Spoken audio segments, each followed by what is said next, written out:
Un principe spirituel qui ne change pas est celui-ci. Dans tout ministère, la prière est une force évidente, dominant la vie du prédicateur et se manifestant dans la profondeur de son œuvre spirituelle. Un ministère peut être très intellectuel sans prière. Le prédicateur peut conquérir de la gloire et de la popularité sans prière. Le mécanisme du ministère, le travail et la vie du ministre peuvent se maintenir sans l'huile de la prière. Mais aucun ministère ne peut être spirituel, donnant la sainteté au prédicateur et à ses fidèles si la prière n'est pas là comme une force évidente et directrice. Le prédicateur qui prie en vérité amène Dieu dans son œuvre. Dieu n'entrera pas dans l'œuvre du prédicateur automatiquement en vertu d'un principe général, mais il n'y vient que par la prière et par une instante requête. Dieu se fait trouver par nous au jour où nous le cherchons de tout notre cœur. Cela est vrai pour le prédicateur aussi bien que pour le pécheur repentant. Un ministère de prière est le seul qui mette le prédicateur en contact avec son auditoire. La prière nous unit aussi essentiellement à ce qui est humain qu'à ce qui est divin. C'est le seul ministère qui soit qualifié pour sa grande œuvre et la responsabilité de la prédication. L'université, la science, les livres, la théologie ne peuvent le créer, mais seulement la prière. La mission des apôtres fut lettre morte jusqu'à la Pentecôte, laquelle fut amenée par la prière. Un pasteur qui sait prier s'élève bien au-delà de la popularité, bien au-dessus. Il est bien plus qu'un homme d'affaires. Il vise plus haut que les succès de la chair. Il est bien plus qu'un organisateur ecclésiastique.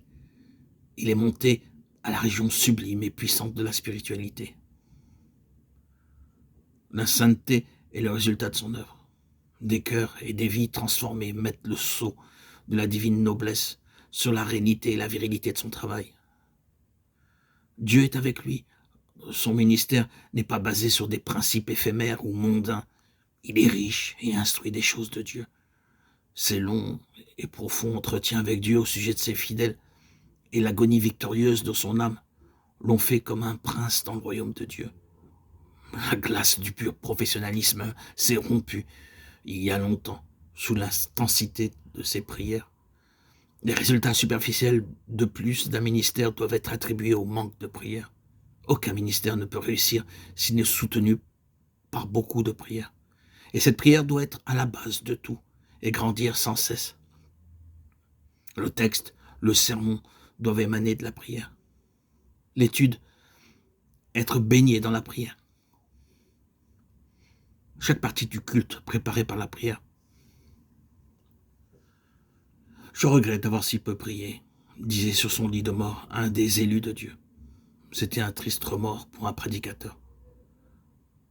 Je souhaite vivre une vie de prière plus intense. Et plus vrai, disait feu l'archevêque Tei. Nous pouvons tous parler ainsi et nous pouvons tous atteindre cet idéal. Les grands prédicateurs de Dieu ont toujours porté le même cachet. Ils étaient des hommes de prière, différents sur bien des points. Ils avaient tous le même centre. Ils sont partis peut-être d'angles opposés et ont parcouru des chemins divers. Mais ils étaient réunis sur un même point. Ils étaient un dans la prière. Dieu était leur centre d'attraction et pour y parvenir, ils suivaient le sentier de la prière. Ces hommes ne priaient pas occasionnellement ou un peu régulièrement ou par saccades, non. Ils priaient de telle façon que leur prière pénétrait et formait leur caractère, leur vie, ainsi que celle des autres, en était transformée par leur prière. L'histoire de l'Église et son influence prenaient place dans la marche du temps. Ils passaient beaucoup de temps en prière, non pas qu'ils regardassent le cadran solaire ou l'aiguille de la pendule, mais parce que pour eux, cette affaire était si importante et absorbante qu'ils ne pouvaient s'en détacher. La prière était pour eux ce qu'elle fut pour Paul, une lutte engagée avec la toute-puissance de leur âme. Ce qu'elle fut pour Jacob, une lutte et une victoire. Ce qu'elle fut pour Christ, avec de grands cris et avec larmes. Il priait toujours avec des prières et des supplications par l'Esprit, éveillant à cela avec toute persévérance. La prière efficace et faite avec ferveur a toujours été l'arme la plus puissante des plus puissants soldats du Christ. Ce qu'il nous est dit d'Élie, qu'il était un homme sujet aux mêmes infirmités que nous, et il pria ardemment pour que la pluie ne tombât pas, Et il ne plut pas sur la terre pendant 3 ans et 6 mois. Ayant prié de nouveau, le ciel donna de la pluie et la terre rendit son fruit. Peut-être, dit de tous les prophètes et de tous les prédicateurs qui ont travaillé pour Dieu dans leur génération, tel a été l'instrument avec lequel ils accomplirent leurs miracles.